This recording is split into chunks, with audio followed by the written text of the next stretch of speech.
Hey everybody, happy Holy Thursday to you, happy Triduum, happy preparation for the amazing feast of Easter.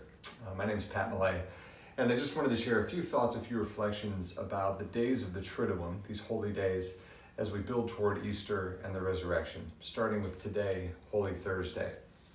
I want to read first of all the gospel that we read at the Mass of the Lord's Supper tonight in the Catholic Church. It comes from John's Gospel, John's account of the Last Supper, from the 13th chapter of John. Now before the feast of the Passover, when Jesus knew that his hour had come to depart out of this world to the Father, having loved his own who were in the world, he loved them to the end. And during supper, when the devil had already put it into the heart of Judas Iscariot, Simon's son, to betray him, Jesus, knowing that the Father had given all things into his hands, and that he had come from God and was going to God, rose from supper, laid aside his garments, and tied a towel around himself. Then he poured water into a basin and began to wash the disciples' feet, and to wipe them with a towel that was tied around him. He came to Simon Peter, and Simon said to him, "Lord, do you wash my feet?" Jesus answered him, "What I am doing you do not know now, but afterward you will understand." Peter said to him, "You shall never wash my feet." Jesus answered him, "If I do not wash you, you have no part in me." Simon Peter said to him, "Lord, not only my feet, but also my hands and my head."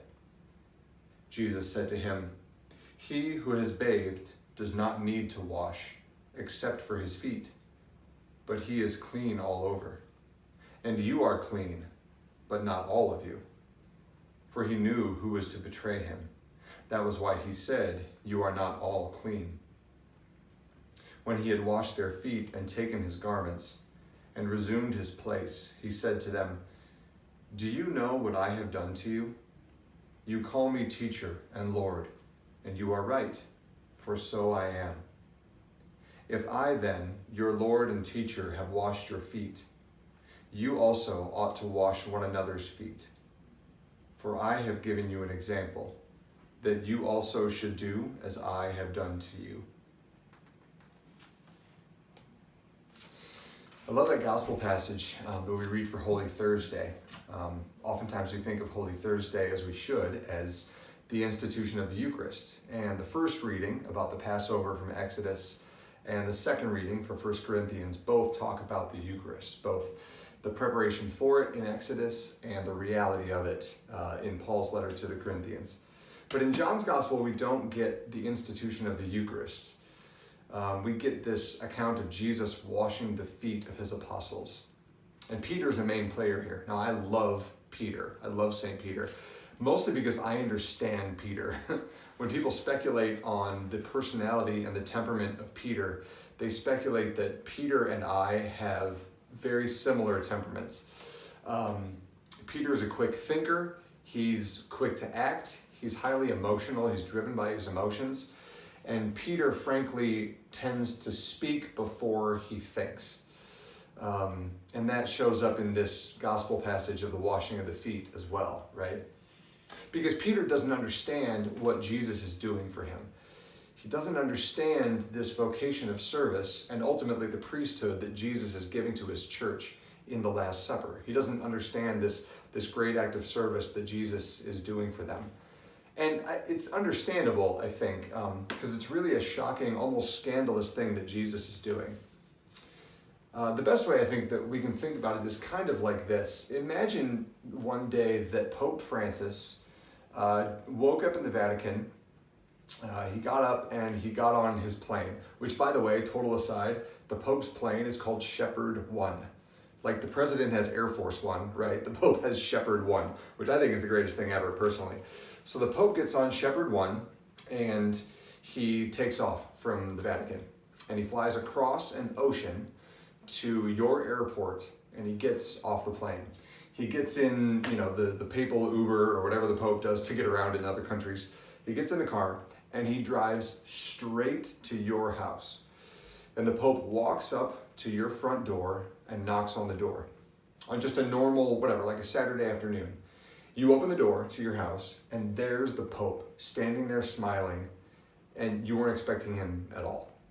And you kind of internally freak out, but, loving and respecting the Pope as you do, you invite him in. And the Pope's really nice and friendly, but instead of heading to the living room to sit down and hang out and talk, instead of heading to the dining room to maybe share a meal with you and to enjoy your company and your hospitality, instead of doing any of that, the Pope takes off his outer garments, wraps a towel around himself, and heads straight to your bathroom. And he gets down on his hands and knees and he starts scrubbing your toilet. And then he leaves the bathroom and he goes in the kitchen and he starts washing dishes. And again, gets down on his hands and knees and starts scrubbing the floor, right? How shocking would that be? How uncomfortable, frankly, would it make you and me for somebody that holy, that loving, and frankly, that important, that famous, to show up at your house and just start serving you in almost a filthy, undignified way? That is the beginning of what Jesus did for the apostles. Jesus washing the disciples' feet is actually more shocking than that. I mean, how humiliating, how undignified is that? We think about the Pope coming to our house. What about God himself lowering himself to the state of a slave? Washing feet was something that slaves did, not the Son of God, who came from heaven to be born on earth as the Messiah and is returning to heaven after his ascension. The Son of God taking the form of a slave, the form of a servant, to serve us, his servants. Think of the humiliation of that, right? That's more shocking than the Pope coming to your house and starting to clean toilets. So Peter doesn't understand. He rejects the idea of Jesus as a servant because he knows that Jesus is the Messiah. He declared that earlier in Jesus' ministry, his relationship with Peter. And then he rejects the power of baptism, right? He says, well, then wash me all over. If you have to wash my feet, then wash all of me. He doesn't understand, and Jesus reminds him that he's been baptized. If you've been washed, he says, then you're already clean, and I only need to wash your feet. I don't need to wash your head and your hands. We were reminded of that in our life as well. I mean, baptism, there's only one baptism, right? If somebody becomes Catholic from another Christian denomination, they don't get baptized again because there's one baptism. You're made clean in baptism as long as it's through the Father, Son, and Holy Spirit.